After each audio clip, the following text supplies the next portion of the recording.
CAT College of Engineering and Technology, with good reputation under its name, gained 20 years of experience in shaping the career path of our students. Our real thrust is on multi-perspective development. In connection with this, to bridge the gap between industrial requirement and academia, we are providing skill training to all students right from first year. We have developed year-wise framework for the skill sets to be offered to our students, keeping in mind the job positions they are going to acquire in future. Of course, we are really successful for the past 2 years. As a REAP, we reached a milestone of 90% good placements this year. This year onwards, we are also offering training to our aspirants too. So with this short note about our institution, let me introduce our speaker, Dr. M. Kannan. At present, he is heading the Department of Mechanical Engineering. Also, he is looking after training and skill throughout our institution. With the design as his field of specialization, he is having 19 years of teaching experience. With no further delay, I am pleased to invite Dr. M. Kannan to present a seminar on design for energy, a methodological note. Over to you, sir. Thank you. Thank you very much, sir. Thank you very much for your nice introduction. So, without further delay, we will get into the presentation. I'm sharing my desktop.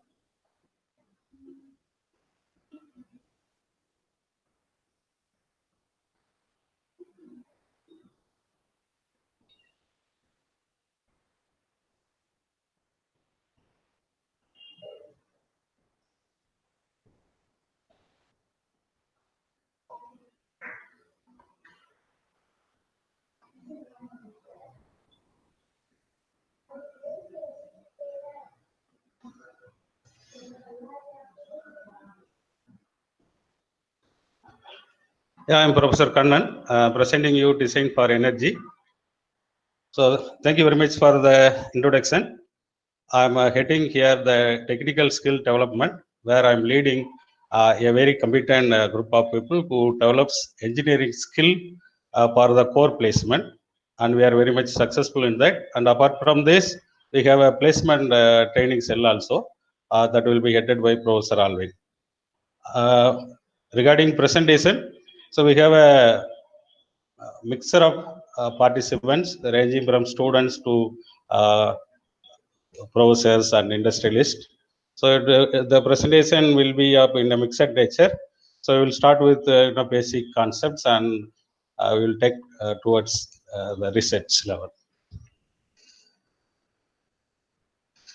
So this is the outline of our presentation. Initially, we will set up our background, what is the importance of energy consideration in the design, and we have an introduction to design for X.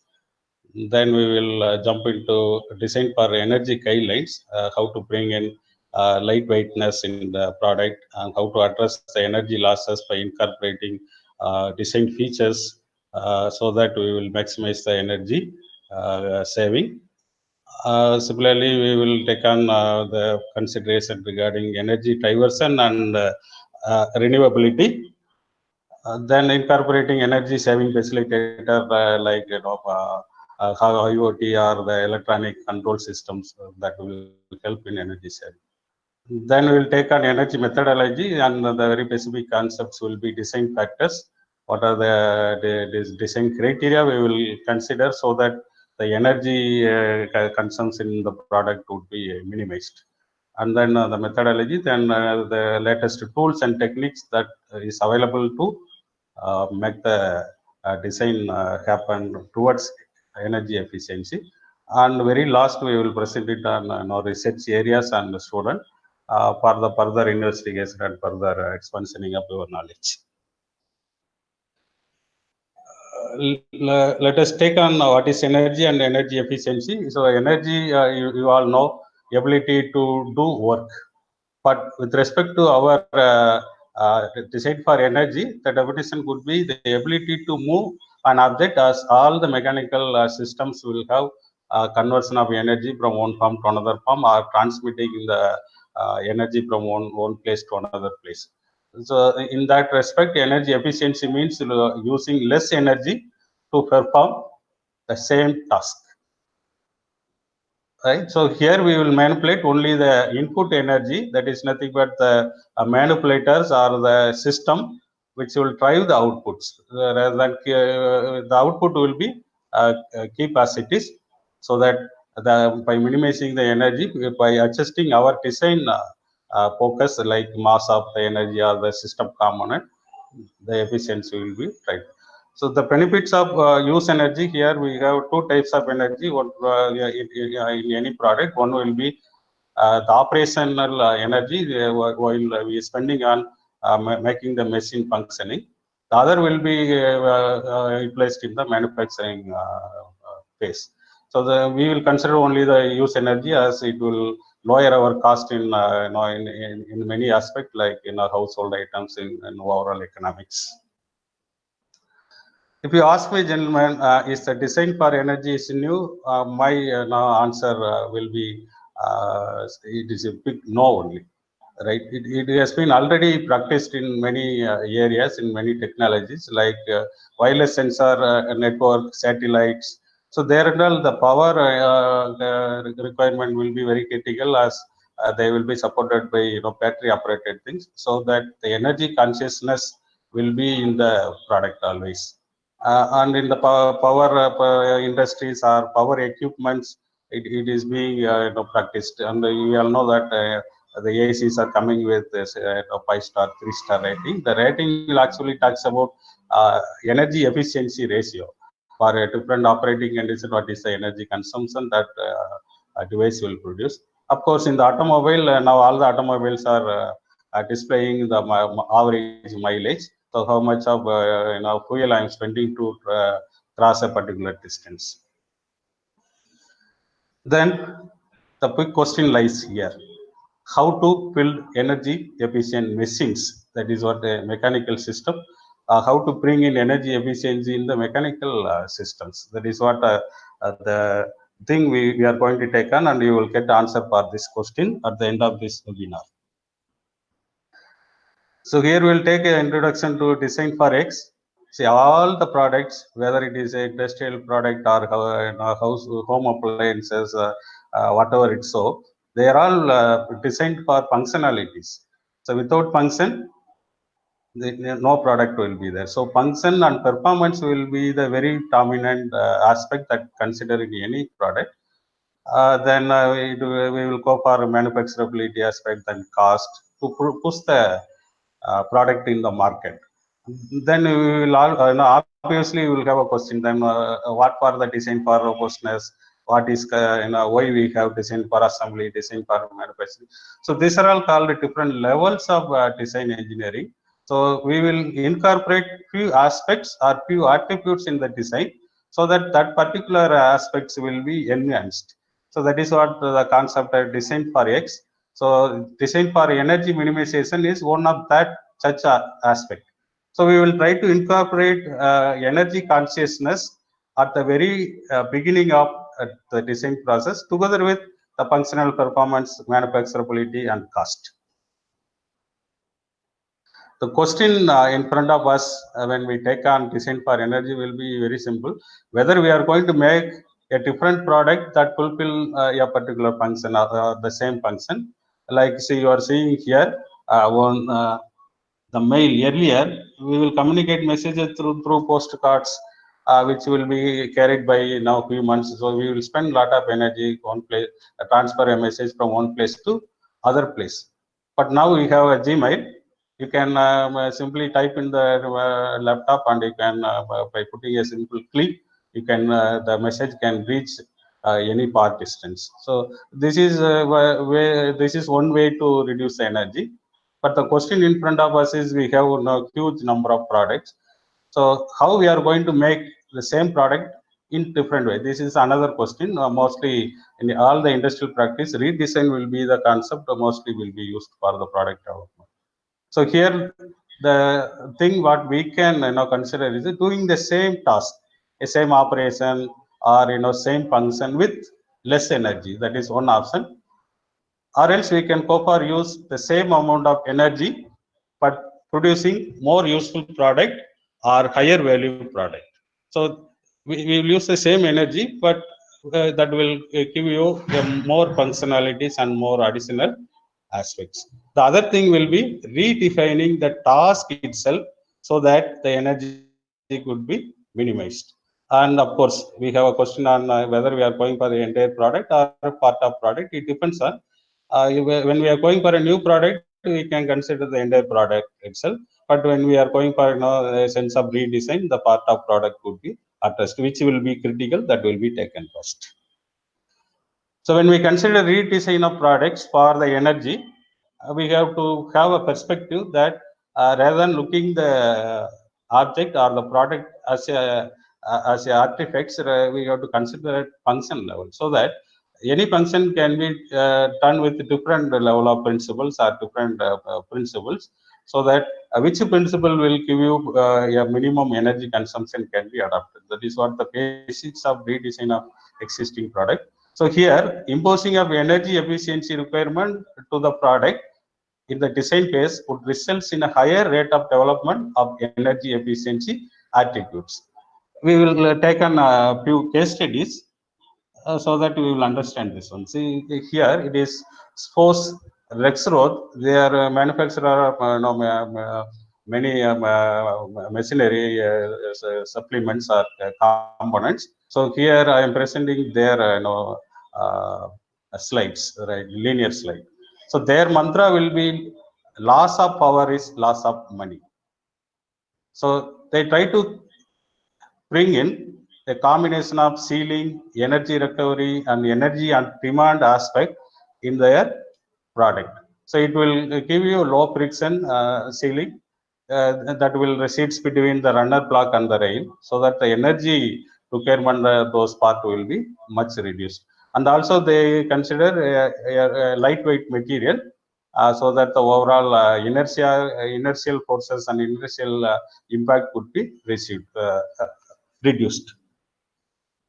And here is another case study. See what we are seeing in the left side is a conventional spindle having a motor, spindle arrangements, then belt drives, okay, gear arrangements, etc. to drive the spindle. So you can easily understand the energy flow on the loss factor at each level. See, from motor to the belt will be some efficiency will be there. There the power will be reduced. Then to the drive shaft, then to gear reduction, again it going to the spindle. But on the right hand side, we are seeing energy centered design. So here, this entire spindles, components will be replaced by internal drives, so that the number of parts and the interaction, the energy transfer components are reduced. Right, and I hope that you will understand what is the importance of bringing in energy efficient features in the product development, so that how much it will be useful in the economic development. Right.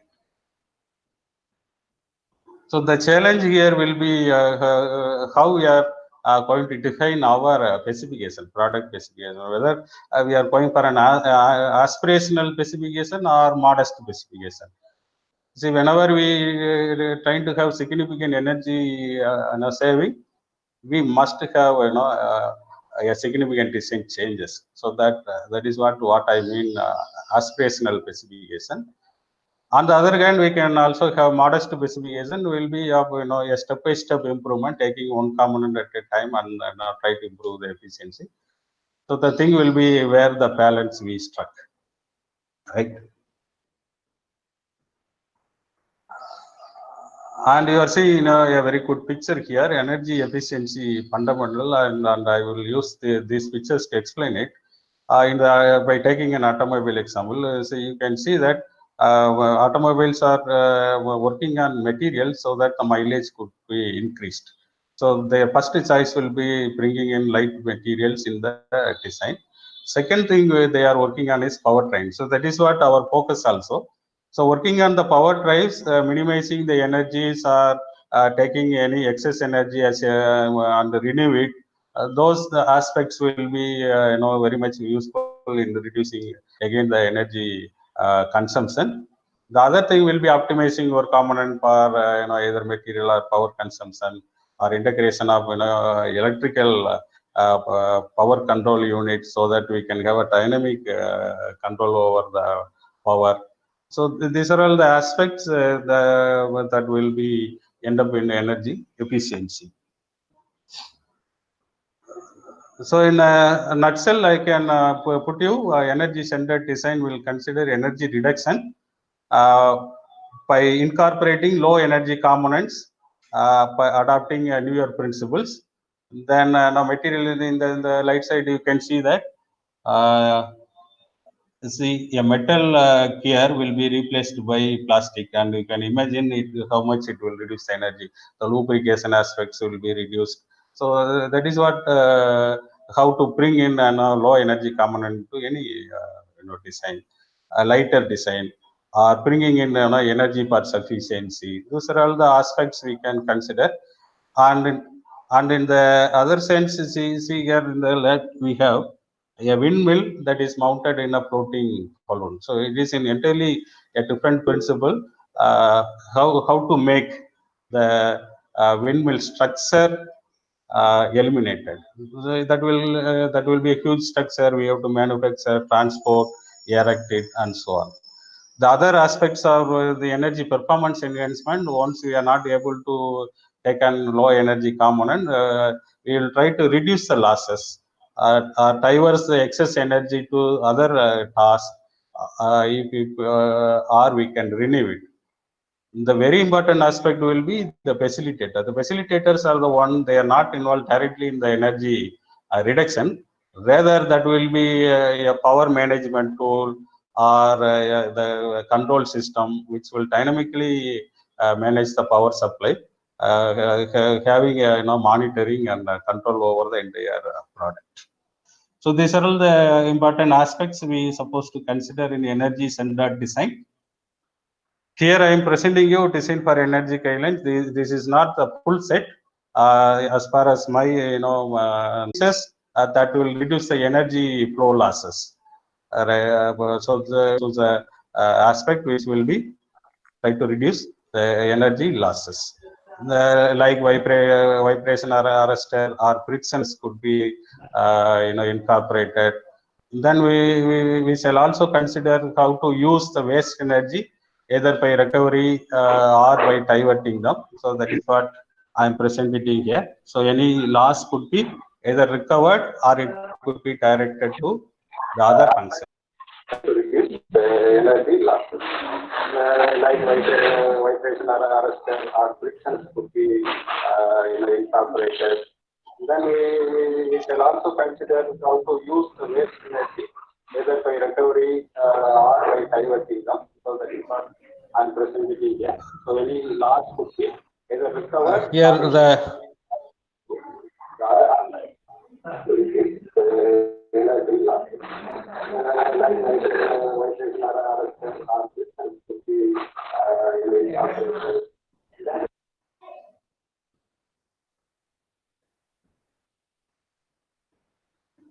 Sorry for the interruption. So I hope that you are receiving my slides.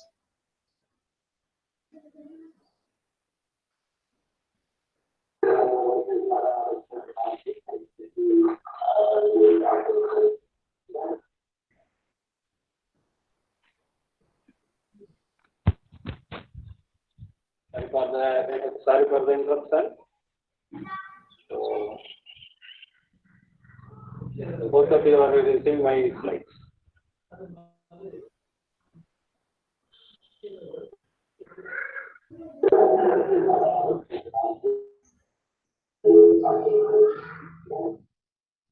Moderator, I am receiving my voice back. I don't know what was the case. Okay, anyhow, now I'm trying to continue my presentation.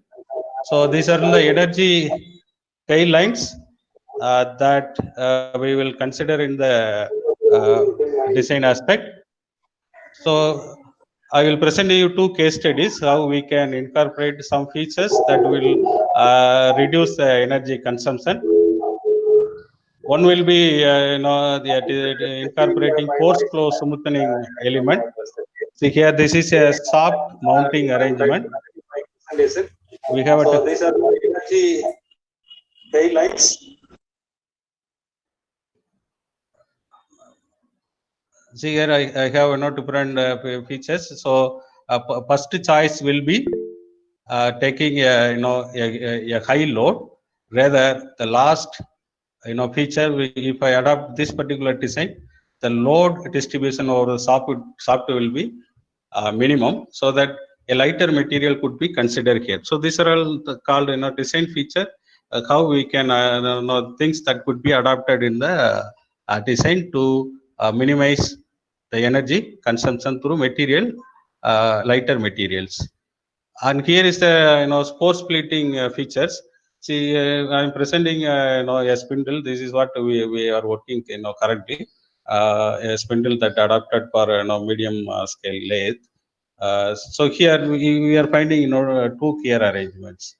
So when the spindle are running on both sides, the torque will be up in a different direction, so that the vibrational aspects to be arrested by arresting this particular torsional thing. So we have two different forces comes on the same shaft. So to absorb both directional shock, we will have an arrangement like this on both sides.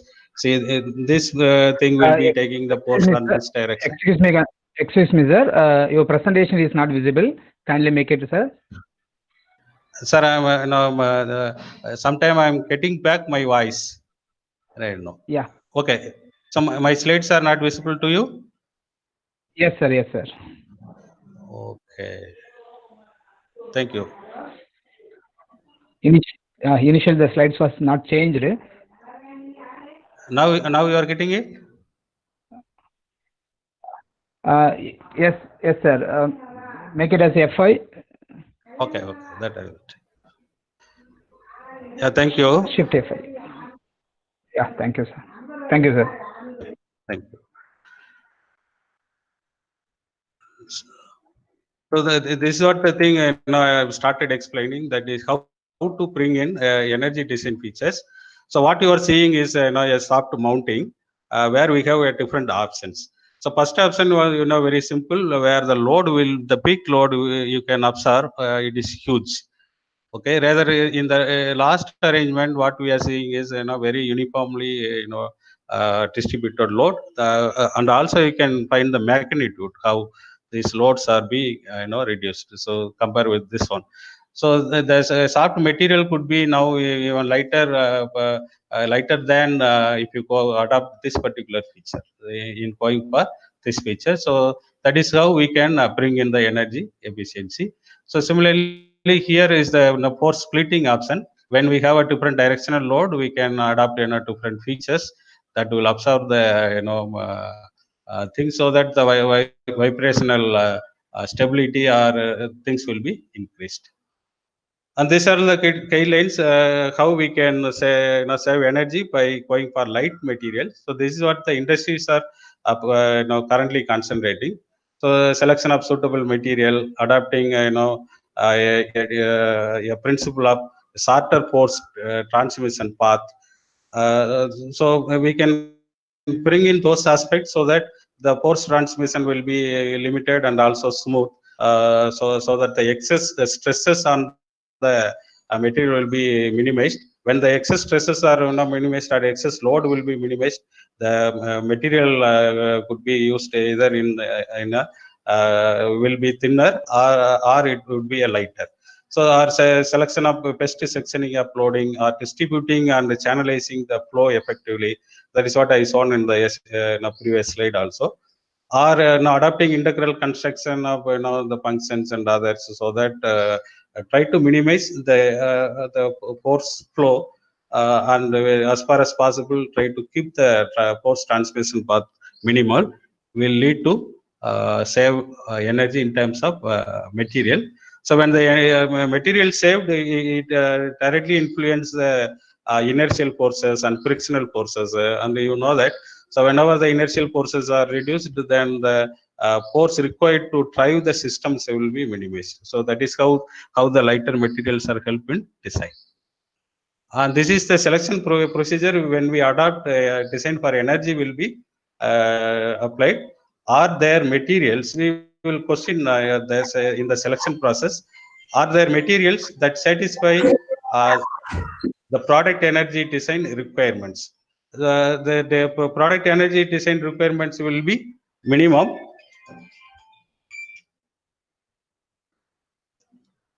So it will be, whenever the energy requirement will be minimum, then the material choice will be good. Here is the design for energy guidelines for the other two aspects, energy diversion and renewability. So whenever there is a chance and we have to incorporate features that will divert the energy, that is an excess energy available in any part of the system, or wherever possible, we can renovate the energy also, like incorporating recently automobiles are coming with energy recapturing brakes. So and then say for energy facilitator, these are all the that comes from the electronic side. So when we managing the powers, we can adopt electronic mechatronic systems. So where we will have energy scheduler. So whenever the task is at this level, this is what the energy will be supplied. And use of monitoring system, whenever the energy consumption is trying to get jump, there we will act and try to reduce it. So the monitoring system could also help. So we have to incorporate all these design features in the system so that the product will be use only a minimum energy. So this is an example. This again the post they are coming up with a control match flow level controller. So whenever the flow rate is increased, and accordingly the power supply will increase. So the power supply to the system will be managed according to the flow requirement. So you can see from this this picture that this is the energy loss when we adopt the flow level control match, and without flow level control match it is here. So this is how we can improve the design energy by bringing in that energy control facilitators. With this background, now I want to go into the design methodology. So in the design methodology, I will present it in the sense, step by step, and finally we will consolidate the methodology so that how a design method could be adopted for design for energy. So all the design will starts with conceptual design. We have a 3 phases of design: conceptual design, then embodiment, then detailed design. The majority of energy have been committed when the principle of solution have been selected and its embodiment. Embodiment means the expansion. So the principle converted to the extended form of its form and feature, that is called embodiment. So hope you will understand this concept. See here, we have an option to store energy either in the form of a coil or a piston cylinder arrangement. If you go for a coil, we have only one element. Rather, if you adopt piston cylinder arrangements for storage, the number of more and the friction loss extra will come. So that is why it is saying that the majority of energy consumption will be committed in the principle itself. So for each function, we will have multiple size of principle, and we have to be very choosy and very conscious about which principle will be utilizing a lesser energy. So those principles could be adopted and further taken for the design. That you got to understand. So for that, this morphology, this particular thing displaying you a morphological box where for each functions will be taken in the y-axis, and in the z-axis each column will give you a different principle that match the function or to perform the function. And after having all the alternates, we can have an energy criteria so that each of the principle will be analyzed in terms of how many components might come, or what is the energy input, output, the number of conversion stages it is having. So accordingly, we can decide the thing and select individual principle to put together as a concept. So this is what the concept by selecting energy efficient principles from this box. So this is where you have to understand the energy consideration must be brought very early in the design process. So once we chosen the principle, then at the later stage there is no possibility of minimizing the energy. The second stage, what is the very important stage, the embodiment, where whatever the guidelines what we discussed will be adopted here only. And you know that by principle, embodiment design, where all the design for X will be adopted, design for manufacturing, or design for VR, or design for reliability. Those are they will have a guidelines, and those guidelines will be adopted in the embodiment stage. So here also, whatever the example we see, and that will be shown here.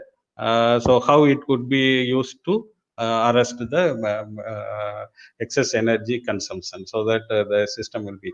And here is the other example, how we could improve the stability of system by adapting different vibrational things.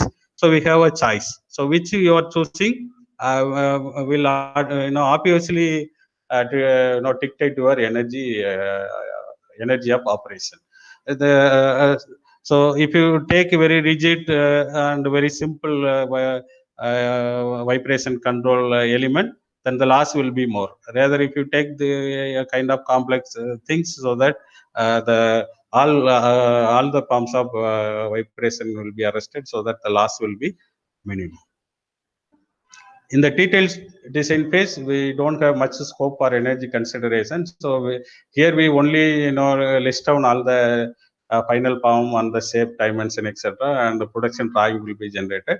So in some area we can work on here the surface condition, that is when while we are adapting that tolerances and pits, there we can bring in some energy. So but it will be, the scope will be very minimal. This is to have an understanding where the design energy concept has to be imported in the product. So the whole things will be depend on the first and second stages of the design, right? So the thing will be of how the principle will be selected, and how that embodiment has to be done will dictate the final energy consumption in the product operation. Next, we will discuss on what are the design criteria that could be considered for the energy design. And we know that we have a no system can convert all of its input energy into useful work. So some energy will be escaped from the system while transform from one pump to another pump, or one part to another part. So here what we are having a work how to minimize those losses. So these are the design criteria we could consider in the design process for bringing in energy efficiency. Very obvious choice will be energy efficiency, that is nothing but ratio of output to the input energy. But second will be the thing what we found very useful, the loss factor, ratio of loss to the supply energy. How much of energy is lost to the environment without useful work in the supplied energy will be a very good factor that we could consider. And the other thing will be rate of loss. So mostly we will all experience with efficiency, rather the rate of loss or loss factor are not being considered. So here I am given an example, a pairing system. So the pairing, we have a different component, and each component will have its own form of energy losses. If shaft is vibrating, that means some energy will be used for unwanted displacement of sub. That is what we call that as vibration. So when we have a very proper choice of bearing, arresters and keyway, couplings and etc., those loss could be arrested. Similarly, whenever we have roughing, the frictional losses will be there. When we have a lubrication system, the anything that escapes from the lubrication by backflow will be a leakage loss. So those losses will be measured in terms of either loss factor or rate of loss, so that it could be considered in the design to minimize it by choosing a proper principle and any design features that guided by the energy guidelines. And whenever we have the losses, that losses could have to be brought as a performance parameter. Here I'm given an example. See here, this is the losses in an IC engine. So all these things now will be brought as a friction mean effective pressure. As the mean effective pressure will be considered as a operating performance things. So always we will calculate the system performance through mean effective pressure. So what is the loss in terms of friction in the mean effective pressures will be expressed, so that we will try to minimize this mean effective pressure by adjusting the component design of say a piston, connecting rod, or oil pump, those things. So that is how we can bring in the energy design criteria in the development. So the losses could be converted as a performance parameters. So this is another design criteria what we come across. So that is called the energy index. So the energy index will be of 1, where it is a ratio between power utilization of for a particular range of operating condition to the overall operating parameter ratio. That could be explained here. See here, when we go for IC engine running for a full cycle, we have different phases of running, one idle, then off load or full load, right? So that is what we call that as the operating range. So the duration of a particular range of speed will be taken as a operating range, and the ratio will be calculated to the overall range of operation. Okay, so this is the engine total operation time, and this is the operation this is operating condition of idleness or peak load or a half load. So those conditions will be converted as a speed factor. Then the efficiency index will be calculated using the speed factor into that particular efficiency of the operating condition. And overall efficiency index could also be calculated by combining all this phase of energy indexes. So individual model performance will be calculated, and the ratio of that particular operational range to the overall range will be calculated, and both will be multiplied to get the energy index. So this is one new design criteria that will be adopted, will give you a better results on design for energy. So if you want to cover up all the energy losses or energy flow, it is better to have a system model. So while we are exposed with other system models like thermal system, etc. But when come to the mechanical system, these are the forms. See, energy will be supplied, and we will have the the mechanism or the system that will do a task. So some portion of energy will be directed to the task, and that will be fixed. If you have a weight to lift, that energy required to move an object from one point to another point is not going to change at all as long as the mass is same, right? But we have the other form of energy that comes in and out. That is what the energy to move the manipulators. So obviously, mechanical machines or mechanical system will have different linkages and other things for the force transmission and force conversion. So obviously we have to spend some energy. So this is where we have the scope. So the frictional loss as well as the energy for moving the system or activating the system could be optimized. So this is where we must consider the energy consideration in the system. So this is how we can model the energy. So input energy will be expressed as a governing equation for taking a particular state. See, we can't get the balance equation for all the states. So when the machine is running at idle condition, or when the machine is doing a particular mode of operation, the energy requirement will be different as the task is changed. If you take a CNC machine, when moving an empty spindle will be taking energy that is lesser than the energy comes in while cutting. So that is what the energy model will be for only the states or the mode of operation, right? So this is how we can proceed with energy analysis. So by having a governing equation, we can predict the energy losses, and we can estimate the energy requirement for individual component activation or individual joint movement, and whatever the losses that now comes with, so that we can try to identify the energy consumption and for the throughout. So what you are seeing is here there are softwares that is they are capable of giving you the power consumption for individual joints. See here I have a two design, and here this is some the slide will be less in size or smaller in size, and here is a this slide is a little bigger, the second one. The power consumption is completely changing. The range here this will be comes for a maximum range of 500 around, but here it will be of 690. So accordingly we can optimize mechanical component in terms of power.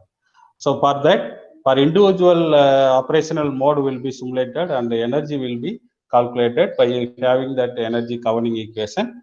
So that will be plotted against different operating, see here the velocity and the load condition. The power here is the power. The power will be calculated for each and every individual component or each individual subsystems, so that we can have a comparative evaluation. See, what you are seeing is here for the above system, energy efficiency of individual components are listed here.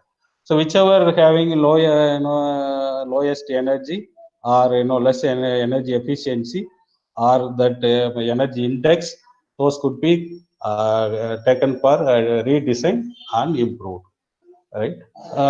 So when we have different principle, so those principle also be compared by taking into account the total energy consumption for the different places. See here, so this is working on individual components, and this is working on individual systems, so that the system could be adapted. And if you ask me, so these are the steps we will follow. So initially we will do the selection of principle based on requirements. Then we will go for embodiment design, where different functions will be performed using decomposition of components. And then when we have the system assembled, we can calculate the energy model, and energy factors will be can be computed from the governing equation, like energy index or loss factor or efficiency, and those things will be put together as a rank of individual stages, or for individual assembly or individual parts. Right, this is what we discussed earlier. So we will have modularity, that is the principles and the components arrangements. Then we will have the energy modeling, and we will try to evaluate different energy criteria which is suitable. Then those things will be used to compare and rank those configuration or the choice of components, right? So whenever the particular component is consuming more energy or less energy efficient, in terms of design criteria, that will be revised using a new concept, right? So when the principle is changed, automatically the configuration also will change. So again, we will evolve the new configuration using a different principle. Again, we will do energy modeling, and if this is meeting it, then we will go for detailed design. Otherwise, we will choose another principle with a newer concept, and then we will proceed on. So this is how the energy could be brought in by following these steps. So these are the steps that we have to understand. So in the concept, principle will be selected, and it will be embedded as different systems by adopting the energy guidelines. Then we will go for considering the design criteria like energy efficiency loss factor. To calculate this, we will have this energy model, a governing equation. From there, we will try to analyze the energies in the form of different operating modes, and they will be compared, okay, for individual component as well as for different configurations, so that we could select which one is energy efficient.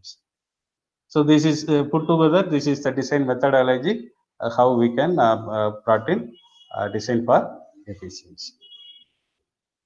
So these are the tools and techniques.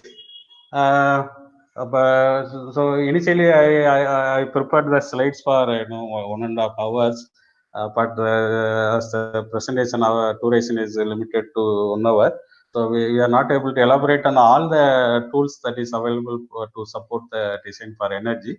So what we thought of, we shall go for a separate session for energy design tools. So in taking in different design stages.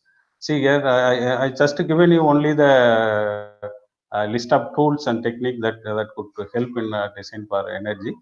So in the task clarification, we can have a brainstorming, or we can bisect the product to understand what are the energy consumption. And so the deliverables will be a energy policy, energy budget, or energy targets. The energy criteria or constraint could also be decided at this stage. And in the concept, we have morphological parts we already seen. Then axiomatic design CPM model. I will explain the CPM model here, so that we can bring in the energies. So the deliverable will be the principle which is consuming less energy, and the layout which will give you a better energy efficient structures. Dominantly, the embodiment stage will have much more concentration, as this is the phase where all the energy consideration could be brought in. So for that, we will have a different concept called characteristic property match model, and then function analysis is another tool. Energy flow analysis is another tool. Force flow analysis, and then mathematical models that we already seen. Then energy guidelines, of course, we presented earlier. So all these tools and techniques could be used to bring out a better component identification selection based on energy criteria what listed in the earlier slides. So this is something called characteristics property modeling. This is the tool that I found very useful in bringing in energy to the product. So this will be done in a different level and then scale up different forms. So all the designs start with function. So this tool will be useful in connecting your function to the our performance indicators. The performance indicator will be obviously your energy efficiency or energy indexing factor, etc. So this tool will help you to how to convert a function as a energy element. See here, to do a function, we must have an element that will convert an energy from one form to another form, and the energy will be transmitted to one point to another point, and that will be used to drive or push a mass, that is operation. So all these three activity will be controlled using some element by switching on or off, or gear changing, etc. So that is what control element. This is called the TOP. So any function will be modeled as these 4 elements: conversion unit or conversion element, transmission element, operational element, and control element. And whenever there is energy transfer, there will be energy efficiency in terms of loss and others. So that could be used to select which function or which principle we could select. So this will be useful in selecting a principle. So if you take a principle and you know that the function, then what are the sub elements that comes in terms of energy flow, so that which principle will be less energy consumption can be decided. And in the structuring again, so whenever we have any transformation, that must have a physical feature. So that physical feature will receive some energy and it will give an energy output. So that will be having some property called functional requirement. Here, if you take a nozzle has to give a required level of discharge rate. But if you consider the losses, etc., so that the nozzle will have a different things of. So there will be a conversion unit that will convert hydraulic energy as a kinematic energy. Then that will be transferred, and it will be used to operate or clean or drive a turbine. So this is what the second level, where this particular methodology, the physical structure would also be converted as this particular form. So detailed structure will get. So this will help you in the embodiment stage. Okay, so when that is a detailed concept, then we must have an energy model to assess, analyze, and select one. So these are all called characteristics, nothing but the design parameters. And using that, we could develop this energy model as a relations. So this could be loss of fluid flow. This might be due to friction, and this might be due to inertial loss. So all these relation together, putting up as a energy equation or system governing equation, so that I can calculate what is the discharge range. So by changing these characteristics, that is dimension of geometrical dimension or the inlet parameters, we could predict what is the discharge rate if we take the things.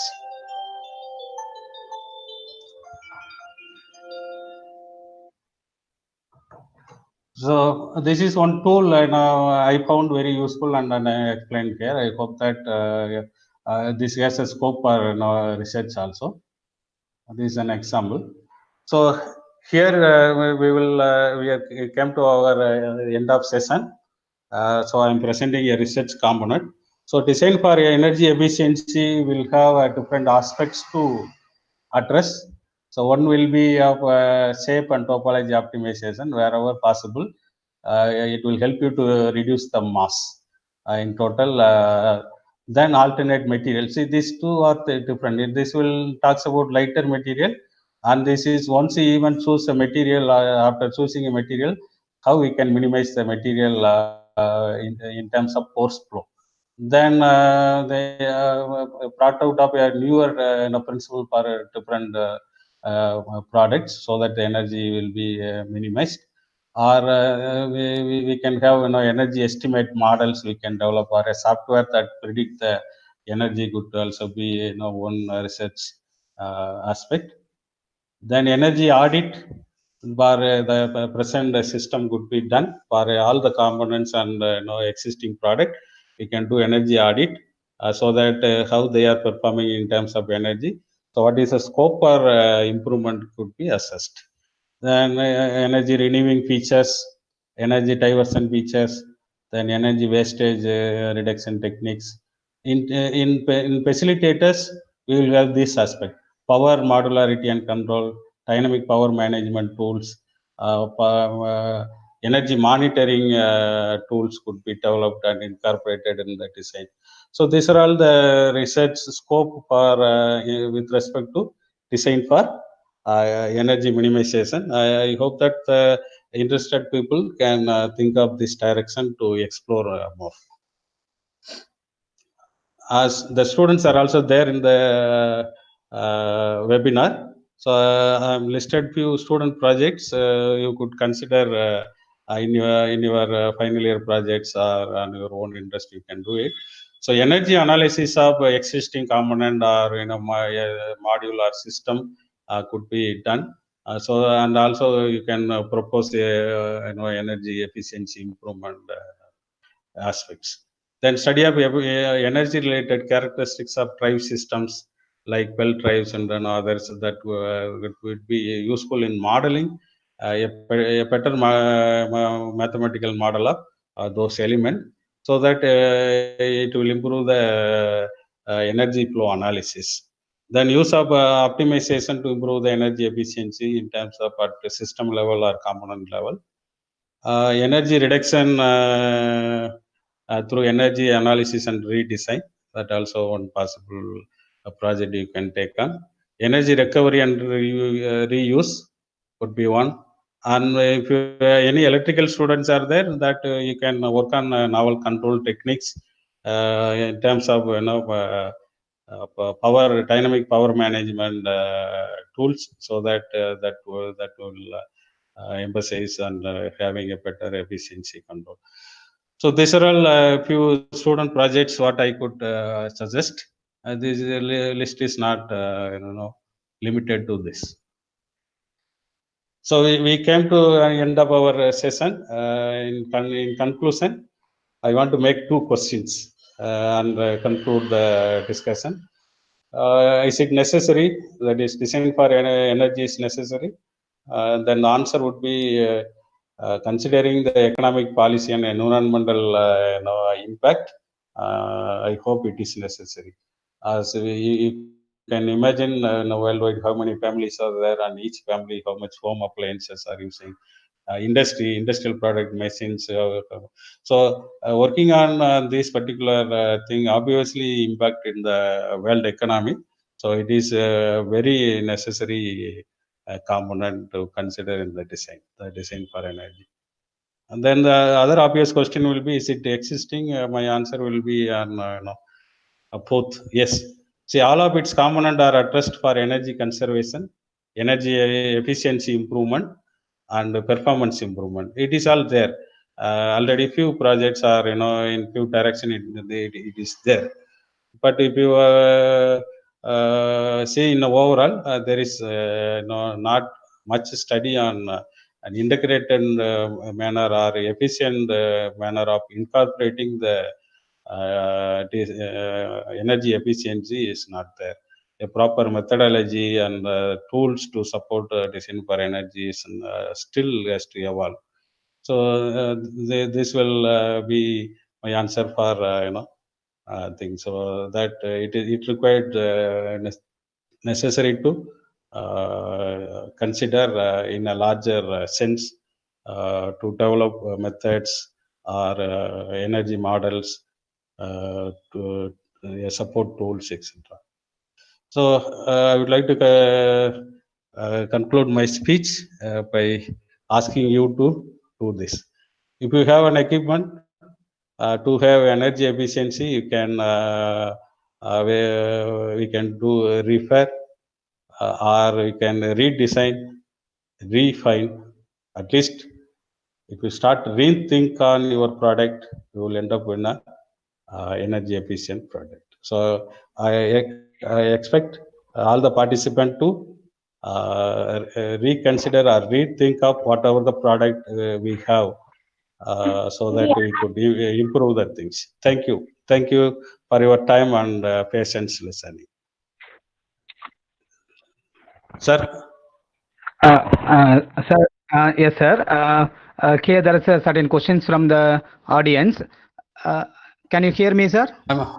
Yes, I'm curious, sir. I'm very pleasure to answer the questions, sir. Yeah, Jodhishwaran, he is asking, sir, whether it is possible to create an energy with the help of modern technology? So creation of energy, if you ask me, energy, modern technology, what we are talking about, you might be talking about is only of that tidal energy or wind energy and so. But when limited to our discussion, it is of energy consumption reduction. So any reduction in consumption is energy generation. I hope that I answered for this question. So the discussion is limited to energy use conservation, so that that conservation can be taken as a energy creation. Yes, yes, sir. Thank you, sir. Another question, sir. Mageshwar Rajasegaran, he is asking, considering all these components, how practical is the possibility of designing a mechanical device that is capable of generating artificial gravity enough to compress to an atomic level? I'm repeating, sir. Okay. Mageshwar Yes. Rajasegaran, he is asking, considering all these components, how the practical is possibility of designing a mechanical device that is capable of generating artificial gravity enough to compress to an atomic level? Right. Say, the question will be very tricky. First of all, there won't be any artificial gravity. If at all it is there, we will call that as a vacuum. So vacuum is the only form we can create things against the gravity. Otherwise, all the machines or mechanisms, whatever exist in the world, will be how to use the gravity. Make it useful for the human kind. That is what the machines are all. So we will have the drives, etc., to work against the gravity, so that a particular movement will from one place to another place taken against the gravity. So I hope that the answer would be that is not possible. Whatever the present technology or whatever limited to our discussion, if there is a device, a machine or a home appliance, or even if you take any larger product like ship or airplanes, only in what sense the forms of energy consumption could be reduced will lead to energy conservation, so that the natural energy that is available as a fossil fuel or in the wind farm or as a in the as a yet solid form could be efficiently used for the human benefits. I hope that I answered He for the also question, sir. continues. Okay. Yes, sir. He is also continues. In order to increase the density outside the permissible limit, whether it is possible? In order to increase the density limit. Density is a material property, so it could be the density could be increased by compressing the considered volume. So it is a density talks about volume and the mass, right? So density related to only this volume and mass. If you want to manipulate, either volume has to be reduced so that the density will be things, or the mass. So I don't think this could be having such a phenomena. It looks like very idealistic question. It seems density relating only these two parameter, mass and volume. That mass and the density will be manipulated in design in terms of only material selection. After selecting a material, if you go for any manipulation, that is either we will try to compress it or elongate it by applying mechanical forces. That is something we will try to transmit some force on the mass, so that the mass, the volume will be reduced, so the density will be manipulated. Yes, sir. Yes, sir. Thank you for your presentation. sir. It is very good. And it is a time for vote of thanks.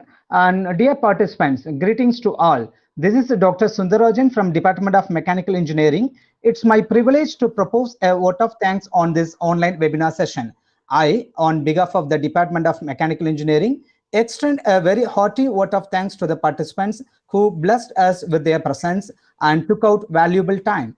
I must mention our deep sense of appreciation to Dr. M. Kannan, Professor, PhD, and Head, Department of Mechanical Engineering for his valuable presentation on Design for Energy, a methodological note. I also wish to express my gratitude to our management, General Manager Development, AGM, and Principal Dr. P. Ebidorni for providing us an opportunity to organize this webinar session with encouragement and support. I heartily congratulate to all the participants for their active participation in this live webinar session. As no program can become successful with a single person, so I extend my big thanks to our Department of Mechanical Engineering for their support and contributions. Bye-bye. Meet you all on second webinar session by our Department of Mechanical Engineering soon. Participants, kind attention. The feedback form link is provided at the chat box. Kindly fill it out. After submission, you all will receive your e-certificate through your registered mail. Thank you.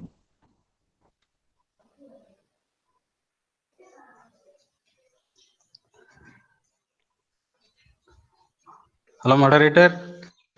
The streaming is off. Dr. P. Ebidorni for providing us.